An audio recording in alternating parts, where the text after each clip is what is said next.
तो दोस्तों हम फिर से लेकर आ चुके हैं आप लोगों के लिए सुबह की सभी ताज़ा और बड़ी खबरें। फटाफट अंदाज में एक एक कर बताएंगे आपको आज देश और दुनिया से क्या बड़ी खबरें निकलकर सामने आ रही हैं। दरअसल दोस्तों आपको बता दीजिए, दरअसल आपको बताया दोस्तों, दिल्ली में हिंसा में अब तक कई आरोपी गिरफ्तार। जी आपको बता दें 5 मुस्लिमों पर लगाया गया एनएसए। आपको बताएंगे कैसे एक तरफा कार्रवाई में लगातार भाजपा पर सवाल उठ रहे हैं। वहीं पर अगली बड़ी खबर में हम आपको बताएंगे दोस्तों, संजय रावत का बीजेपी के ऊपर बड़ा हमला। बोले गुंडों और दंगाइयों की पार्टी है बीजेपी, अपने फायदे के लिए कराती है दंगे। वहीं पर अगली बिग ब्रेकिंग में हम आपको बताएंगे दोस्तों, एसपी के शाहबाज ने कहा कि फिलहाल बीजेपी नफरत फैला रही है और जानबूझकर कुछ चंद हिंदू भाइयों का नाम खराब करने पर तुले। वहीं पर दोस्तों अगली बड़ी खबर में हम आपको बताएंगे सोनिया गांधी का मास्टर स्ट्रोक। जी हां, पीके को बड़ी जिम्मेदारियां सौंपी गई। आपको बताएंगे किन किन राज्यों में पीके का मास्टर स्ट्रोक दिखेगा। वहीं पर अगली बड़ी खबर में हम आपको बताएंगे दोस्तों, ये दरअसल आपको बता दें कर्नाटक में बीजेपी के ऊपर भ्रष्टाचार के बड़े बड़े आरोप। रणदीप सुरजेवाला का बीजेपी के ऊपर बड़ा हमला। बोले मठ के लोग और साधु संत से भी पैसा लूट रही कर्नाटक सरकार। इसके बारे में आपको बताएंगे। वहीं पर दोस्तों वाराणसी में चढ़ाई गई नींबू की बलि। जी हां, अब नींबू की बलि चढ़ा दी गई नींबू के बढ़ते दामों को लेकर। इसके बारे में भी आपको बताएंगे। वहीं पर अगली बड़ी खबर में हम आपको बताएंगे दोस्तों, जी मनीष सिसोदिया ने बीजेपी पे ऊपर बोला बड़ा हमला। बोले बीजेपी चाहती है पूरा देश अनपढ़ है क्योंकि गुंडे मवाली और अनपढ़ों की पार्टी है ये। इसके बारे में आपको बताएंगे। वहीं पर दोस्तों मुस्लिम समुदाय का फूटा मोदी सरकार के ऊपर गुस्सा। 2 दिन से गायब। समझिए दोस्तों, जब से दंगे हुए थे जब से मोदी और शाह दोनों गायब थे, लेकिन अचानक पीएम मोदी अब आप समझिए गुजरात के दौरे पर निकल गए। इधर देश में दंगे फैल रहे हैं, हमारे देश का प्रधानमंत्री गुजरात दौरे पर है। इसके बारे में भी आपको बताएंगे। वहीं पर जीतन राम मांझी का दोस्तों फिर से एक बार विवादित बयान। बोले चाहे तुम पत्थर को पूजो या पहाड़ों को पूजो, मैं नहीं मानता राम को कि वो भगवान है। इसके बारे में आपको बताएंगे। वहीं पर अगली बड़ी खबर में हम आपको बताएंगे दोस्तों, जी Nashik police, Maharashtra police, Nashik police का बड़ा ऐलान। 100 मीटर के दायरे में, जी अजान के वक्त 100 मीटर के दायरे में नहीं बजेगा भजन और कोई भी हनुमान चालीसा। जी हाँ, दंगे भड़कने से पहले ही दोस्तों महाराष्ट्र सरकार का मास्टर स्ट्रोक। इसके बारे में आपको बताएंगे। वहीं पर अगली बड़ी खबर में हम आपको बताएंगे दोस्तों, जी दरअसल आपको बता दें बीजेपी के ऊपर संजय रावत का बड़ा हमला। बोले भारतीय जनता पार्टी अपने स्वार्थ के लिए कराती है दंगे। इसके बारे में भी आपको बताएंगे। तो सारी खबरें फटाफट अंदाज में एक एक कर देंगे। फिलहाल खैर चलिए बढ़ते हैं सबसे पहली और सबसे बड़ी खबर की ओर। दरअसल दोस्तों आपको बता दें बीजेपी के ऊपर संजय रावत का बड़ा हमला।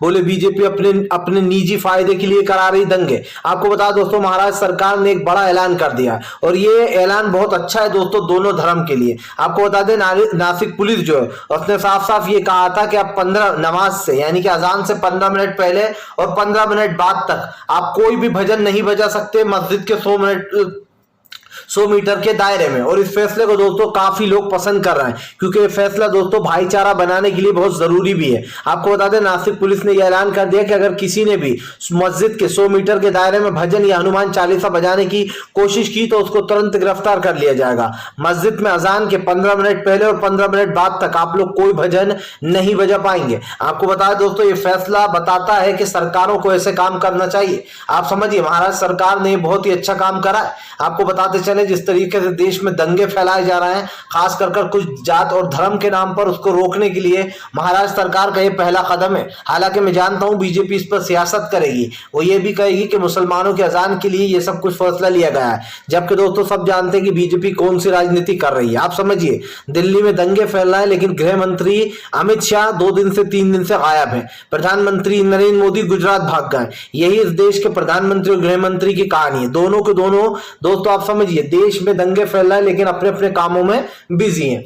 चलिए बढ़ते हैं और अगली बिग ब्रेकिंग की तरफ। बता दोस्तों अगली जो बड़ी खबर निकल कर आ रही है आपको बता दोस्तों, जहांगीरपुरी की हिंसा में अब तक कई आरोपी गिरफ्तार लेकिन 5 लोगों के ऊपर दोस्तों एनएसए लगा दिया गया है। जी हाँ, दरअसल आपको बता दोस्तों 5 आरोपियों के ऊपर एनएसए लगाया गया है। अब दोस्तों 5 नाम कौन है? 5 के 5 मुसलमान है। आपको बताता चलूं दोस्तों दिल्ली में एक तरफा कार्रवाई की जा रही है। अभी तक आप देखिए सिर्फ विश्व हिंदू परिषद यानी कि वीएचपी के एक ही नेता को पकड़ा गया है, बाकी ज्यादातर जितने भी दोस्तों उसमें मुसलमान ही है। आप आप समझिए, मस्जिद पर भगवा झंडा लहराने की कोशिश की जाती है, मस्जिद पर जिस तरीके से भगवा झंडा लहराने की कोशिश की जाती है दोस्तों, उसको लेकर उनको रोकने की भी कोशिश की गई। लेकिन यहां पर किन लोगों को आरोपी बनाया जा रहा है दोस्तों? जो लोग कहीं ना कहीं उस दंगे को रोकने गए थे, या फिर दोस्तों मस्जिद में जो पथराव हो रहा था उसको रोकने के लिए उधर से भी पथराव हो रहा था। और अब 5 लोगों के ऊपर एनएसए लगाना, यानी कि दोस्तों एनआरसी सीएए वाला इतिहास दोहराया जा रहा है। गृह मंत्री अमित शाह के कहने पर जानबूझकर दोस्तों मुसलमानों को टारगेट किया जा रहा है। जिन जिन लोगों के दोस्तों नाम सामने आए उनमें ज्यादातर मुसलमान ही हैं। आपको बता दें, ये हमारा कहना नहीं है, ये दोस्तों आपको बता दें जमात उल का कहना है कि साफ साफ दिखाई दे रहा है एक तरफा कार्रवाई हो रही है। अब ऐसे में मुस्लिम समुदाय दोस्तों भड़का हुआ है, क्योंकि जब भी दंगे भड़कते हैं तो ये लोग दोस्तों आप समझिए सिर्फ एक इंसान को आरोपी बना देते हैं, और वो एक समुदाय दोस्तों मुस्लिम समुदाय होता है। यानी कि ये लोग कुछ भी करें दोस्तों, हाथों में हथियार लेके पहुंचे, आप समझिए पिस्तौल गट्टे लेकर पहुंचे, लेकिन इनके ऊपर कोई कार्रवाई नहीं होगी। क्या दोस्तों उस जुलूस में से लोगों को पकड़ा गया? क्या उस जुलूस में से उन लोगों को निकाला गया जो लोग मस्जिद के आगे सामने आकर उपद्रव मचा रहे थे? एक को भी नहीं पकड़ा गया। और यही हमारा कानून देखिए आप, ये कहता है कि देश में किस तरीके से दोस्तों 2 धड़ों में देश को बांटा जा रहा है, हिंदू और मुसलमान में। लेकिन बीजेपी बहुत गलत राह पर निकल पड़ी है। आज नहीं तो कल दोस्तों उसको सरकार से जाना ही होगा, और जब तक देश में इस तरीके के दंगे होंगे बीजेपी दोस्तों अब चुनाव नहीं जीत पाएगी। चलिए बढ़ते हैं अगली ब्रेकिंग की तरफ। बता दोस्तों अगली जो बड़ी खबर निकल कर आ रही है, रणदीप सुरजेवाला का बीजेपी के ऊपर बड़ा हमला। बोले कर्नाटक में हद पार कर दिए बीजेपी ने। जी अब आप समझिए दोस्तों, मठ के साधु और संतों से भी पैसे मांगे जा रहे हैं। यानी कि दोस्तों ये साधु और संत ने आरोप लगाया है वहां के कि जो यहाँ के लोग हैं वो रिश्वत मांगने का काम कर रहे हैं। 30% 50% हमसे मांग रहे हैं। आपने दोस्तों इससे पहले कभी नहीं सुना होगा कि मंदिर के साधु संत तो से पैसे मांगे हुए हैं। लेकिन दोस्तों अब कर्नाटक में एक अलग ही भ्रष्टाचार का रूप सामने निकल कर आ रहा है, और ये भ्रष्टाचार दोस्तों कोई और निकाल कर सामने नहीं ला रहा है, बल्कि कांग्रेस ही है जिसने ये भ्रष्टाचार को उजागर किया। कर्नाटक में दोस्तों जिस तरीके की कार्रवाइयां हो रही हैं उसको लेकर भारतीय जनता पार्टी पूरी तरीके से घिर चुकी है। ये बात तो साफ है दोस्तों कि पीके का फैक्टर अभी से दिखना चालू हो गया है। चाहे जगह जगह जहां जहां भी बीजेपी जबरदस्त तरीके से हंगामे कर रही है, उससे साफ दिखाई दे रहा है दोस्तों कि अब कांग्रेस खड़ी हो गई है बीजेपी के सामने सीना तान कर, और कांग्रेस ही वो पार्टी है दोस्तों जो बीजेपी को सत्ता से बाहर करेगी। और पीके को ये लगता है कि 2024 में कांग्रेस जीत सकती है, तभी तो दोस्तों पीके ने अपनी 2024 की रणनीति बना ली है। 2024 की रणनीति के साथ साथ दोस्तों साफ दिखाई दे रहा है कि 273 सीटों पर पीके का लक्ष्य है, और अगर 273 सीटें कांग्रेस जीत जाती है दोस्तों तो आप अच्छे से समझ सकते हैं कि भारतीय जनता पार्टी का सफाया होने से कोई भी नहीं बचा सकता, और होना भी चाहिए। देश में 10 साल से बीजेपी उसने दोस्तों देश के लिए कुछ नहीं किया। इस साल बीजेपी को सत्ता से बाहर जाना चाहिए और दूसरी पार्टी को आना चाहिए, क्योंकि दोस्तों देश में महंगाई, गरीबी, बेरोजगारी, लाचारी लगातार बढ़ती चली जा रही है, लेकिन केंद्र की मोदी सरकार चुपचाप बैठी हुई है। इसी को लेकर सियासत तेज हो गई है। फिलहाल चलिए बढ़ते हैं एक और अगली ब्रेकिंग की तरफ। बता दोस्तों अगली जो बड़ी खबर निकल कर आ रही है, दरअसल दोस्तों आपको बता दें जेल की एक तस्वीर वायरल हो रही है, जहां पे दोस्तों हिंदू और मुस्लिम भाइयों की एकता दिखाई दे रही है। बीजेपी का दोस्तों बस नहीं चले, वरना जेलों में भी वो दंगे करा दे। आपको बता दें दोस्तों एक तस्वीर जेल से वायरल हुई है, जहां पर हिंदू और मुस्लिम भाई एक साथ अफ्तार पार्टी करते हुए नजर आ रहा है, अफ्तार करते हुए नजर आ रहा है। दोस्तों ये वीडियो जब से जेल से वायरल हुआ है, लोगों ने साफ साफ कहा है कि फिलहाल इस वीडियो में लोगों की जो प्यार मोहब्बत है, खास करके हिंदू और मुस्लिम भाइयों का, वो दिखाई दे रहा है दोस्तों। क्योंकि जिस तरीके से अफ्तार किया गया, इसको देखकर ये कहा जा सकता है कि जिन लोगों को गिरफ्तार किया गया या बेचारे जो लोग कई दिनों से जेल में बंद है दोस्तों, उन्होंने हिंदू और मुसलमान भाइयों ने एक साथ इफ्तार किया। इससे ये भी सामने आता है दोस्तों कि हमारे जो देश में आज हो रहा है, आप समझिए उसको रोकने के लिए दोस्तों ये चीज जरूरी है कि सभी धार्मिक जो खास कर जुलूस है उन पर रोक लगा दी जाए, चाहे वो मुस्लिमों के हों या हिंदू भाइयों के हों। इससे कम से कम दोस्तों उपद्रव तो नहीं मचेगा, नफरत तो नहीं फैलेगी जो बीजेपी कर रही है कम से कम। चलिए बढ़ते हैं एक और अगली ब्रेकिंग की तरफ। बता दोस्तों अगली जो बड़ी खबर निकल कर आ रही है, आपको बताते चले दोस्तों। जी हाँ, मनीष सिसोदिया का बीजेपी के ऊपर बड़ा हमला। बोले गुंडों की पार्टी है ये, इस पार्टी में गुंडे मवाली हैं। दरअसल दोस्तों मनीष सिसोदिया का कहना है कि बीजेपी किसी भी हाल में नहीं चाहती कि देश का नौजवान पढ़ लिख ले और पढ़ लिख कर जो यहाँ पर वो समझदार बन जाए। मनीष सिसोदिया ने कहा कि बीजेपी तो चाहती है देश का नौजवान युवा बेरोजगारी में धकेला रहे और हमेशा वो अनपढ़ ही रहे। मनीष सिसोदिया ने कहा कि बीजेपी में गुंडे मवाली का राज है, बीजेपी पार्टी नहीं बल्कि गुंडे मवालियों की एक फौज है। जी हाँ, मनीष सिसोदिया ने कहा कि ये पहली ऐसी पार्टी है जो देश में दंगे फैलाकर गुंडागर्दी दिखाती है। इनके गुंडों को सम्मान दिया जाता है। हमारे घर में जिस तरीके दोस्तों केजरीवाल के घर में तोड़ फोड़ की गई, गुंडागर्दी की गई, उसके बाद जिस तरीके से उन लोग को हार पहनाकर उनका स्वागत किया गया, इससे साफ दिखाई दिया दोस्तों कि बीजेपी का असली चेहरा गुंडों मवालियों को बढ़ावा देना है। जिस पार्टी में दोस्तों गुंडे मवाली अपनी गुंडाई करते हो, वो पार्टी आप समझिए गुंडे मवालियों को टिकट दे रही है। ऐसे दोस्तों क्या मैसेज जाता है लोगों के पास? यही कि आप जो अगर आपको गुंडे अपने बच्चों को गुंडा मवाली बनाना है तो बीजेपी में भर्ती कर दीजिए। बीजेपी काफी अच्छी जो है यहाँ पर इनको ट्रेनिंग देगी। मनीष सिसोदिया ने कहा कि बीजेपी डरपोक भी है, क्योंकि जिस तरीके से वो एमसीडी चुनाव से भाग रही है, ऐसे साफ दिखाई देता है कि 3 नगर निगम को एक करने का कोई मतलब ही नहीं है। मनीष सिसोदिया ने कहा कि 3 नगर निगम को एक करने का कोई मतलब इसलिए भी नहीं है क्योंकि देश में आज जो गरीबी है, लाचारी है, बेरोजगारी है, वो फैलती चली जा रही है। मनीष सिसोदिया ने कहा कि बीजेपी के पास कोई तत्व ही नहीं है कि वो देश के नौजवानों को या देश में ये बता पाए कि फिलहाल वो किस एंगल पे जा रही है। जाहिर सी बात है दोस्तों, अगर कोई सरकार से कोई सवाल पूछता है तो सरकार के पास उन सवालों के जवाब होना चाहिए। लेकिन दोस्तों इस देश की पहली ऐसी सरकार है जिसके पास कोई भी सवाल का जवाब नहीं होगा। इसलिए भी नहीं होगा दोस्तों क्योंकि आप देख ही रहे हैं देश में किस तरीके का माहौल चल रहा है।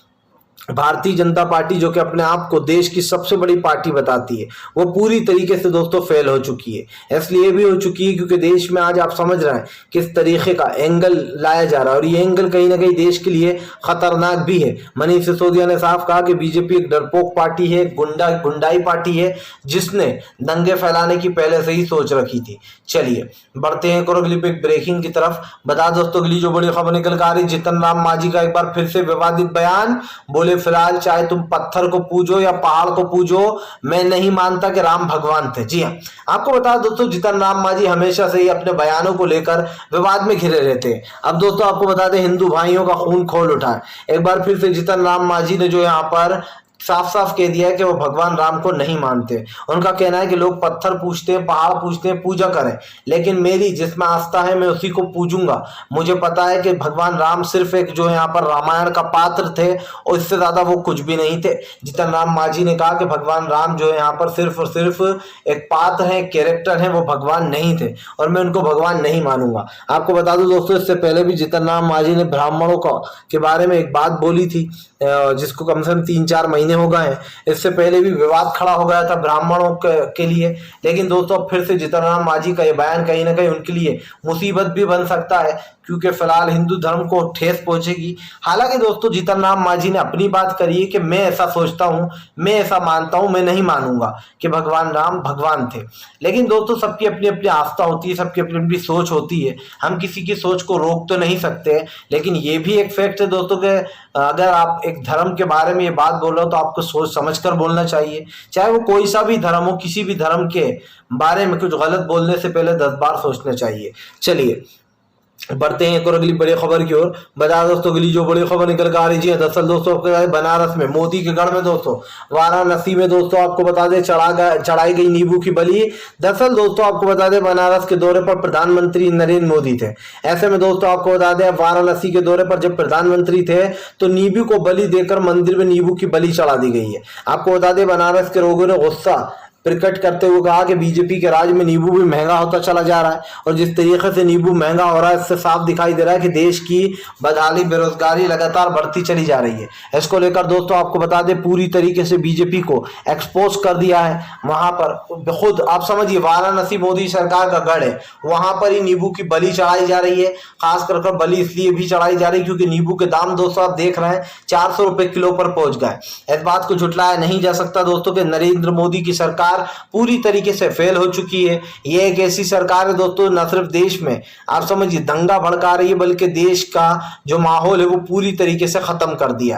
और बीजेपी के ऊपर इसलिए सवाल उठ रहे हैं क्योंकि आज देश में लगातार दोस्तों हिंसक माहौल फैलाया जा रहा है और देश से कहीं ना कहीं बचने के लिए हमें एक चीज पर नजर रखनी होगी दोस्तों, वो ये है कि बीजेपी कहीं ना कहीं अपने पूरे षड्यंत्र में लोगों को घेरने का काम कर रही है। ऐसे अगर बचना है दोस्तों तो आपको बीजेपी को बायकॉट करना चाहिए। महंगाई लगातार बढ़ रही है, चाहे वो दूध हो, दही हो, जिस भी चीज के दाम की हम बात करें, लेकिन पेट्रोल डीजल के लगातार बढ़ते दामों पर भी सरकार की चुप्पी। चलिए बढ़ते हैं एक और अगली ब्रेकिंग की तरफ। बता दोस्तों अगली जो बड़ी खबर निकल कर आ रही है दोस्तों, आपको बता दें कांग्रेस का मास्टर स्ट्रोक प्रशांत किशोर दोस्तों उन मजबूत राज्यों के लिए बना रहा है रणनीति जहां पर वो कांग्रेस को जीत दिलाएंगे। आपको बता दें दोस्तों प्रशांत किशोर के अंडर में हिमाचल प्रदेश, गुजरात और दोस्तों 2024 की चुनाव है। हालांकि दोस्तों प्रशांत किशोर का पूरा फोकस जो है वो दो जगह पर है, एक गुजरात चुनाव और दूसरा दोस्तों 2024 के आने वाले विधानसभा चुनाव। माना जा रहा है दोस्तों प्रशांत किशोर को राहुल गांधी की जीत साफ साफ दिखाई दे रही है।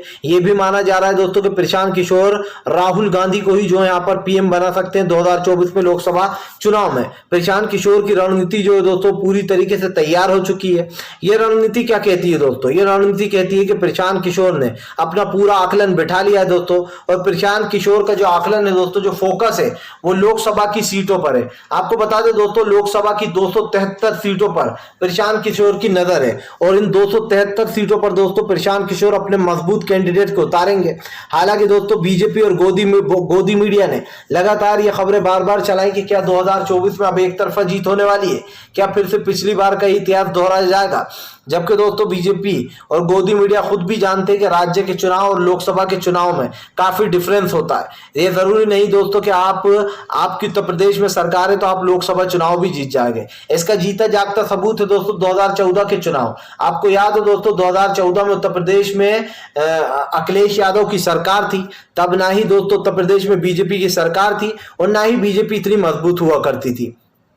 उसके बावजूद भी दोस्तों 2014 में कांग्रेस को हराकर बीजेपी जीत गई थी, और उस वक्त भी दोस्तों रणनीतिकार प्रशांत किशोर ने बीजेपी के लिए रणनीति बनाई थी। उन्होंने सोशल मीडिया की पूरी भार कमान संभाली थी।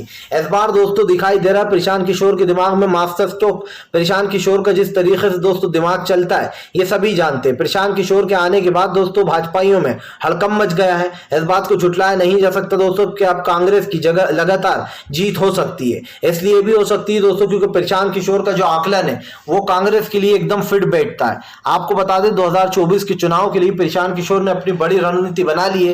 ये बड़ी रणनीति कहीं ना कहीं कांग्रेस के लिए एक जड़ी बूटी की तरह साबित होगी और भाजपा के लिए कहीं ना कहीं मुसीबत बनेगी। प्रशांत किशोर जिस तरीके से आगे की रणनीति बना रहा है दोस्तों उस पर बीजेपी की भी नजर है, गोदी मीडिया की भी नजर है, लेकिन प्रशांत किशोर अपने मामले को लीक नहीं होने देते हैं। ये प्रशांत किशोर की दोस्तों कहीं ना कहीं फेमसनेस भी है और कहीं ना कहीं उनकी छात्रनेस भी मानी जाती है। चलिए बढ़ते हैं अगली बिग ब्रेकिंग की तरफ। बता दोस्तों अगली जो बड़ी खबर निकल कर आ रही है, दरअसल दोस्तों आपको बता दें भारतीय जनता पार्टी के ऊपर जमकर गरजे दोस्तों संजय रावत। बोले बीजेपी ने देश में फैलाए हैं दंगे, जानबूझकर दंगे फैला रही है दंगेबाज पार्टी। आपको बता दोस्तों संजय रावत हमेशा ही बीजेपी को अपने निशाने पर लेते हैं। अब एक बार फिर से दोस्तों संजय सिंह ने जो है फिर से एक बार बीजेपी को अपने निशाने पर ले लिया। आपको बता दें संजय सिंह ने बीजेपी के ऊपर हमला बोलते हुए कहा कि बीजेपी के दंगे सुनियोजित होते हैं, ये वहां दंगे फैलाते हैं जहां जहां इनकी सरकार नहीं है। जानबूझकर वहां पर दंगे फैलाए जाते हैं जहां पर बीजेपी की सरकार नहीं है, इसलिए भी फैलाए जाते हैं ताकि दोस्तों विपक्षी जो सरकार है उनको बदनाम किया जा सके और यह कहा जा सके कि देखिए इनके राज्य में तो दंगे फैल रहे हैं। जबकि दोस्तों आप समझिए खरगोन में किसकी सरकार है? बीजेपी की सरकार, लेकिन वहां पर भी दंगे फैलवा दिए। कर्नाटक में किसकी सरकार है दोस्तों? वहां पर भी दंगे फैल गए। गुजरात में किसकी सरकार है? वहां पर भी पत्थरबाजी हुई। बीजेपी की जहां जहां सरकार है वहां पर भी पत्थरबाजियां करा रही है बीजेपी। लेकिन बीजेपी किनको घेरती है दोस्तों? जो विपक्ष राज्य है जहां पर विपक्षी सरकार। आप देखिए जेपी नड्डा जाते हैं राजस्थान, उसके दूसरे दिन ही दंगे भड़क जाते हैं।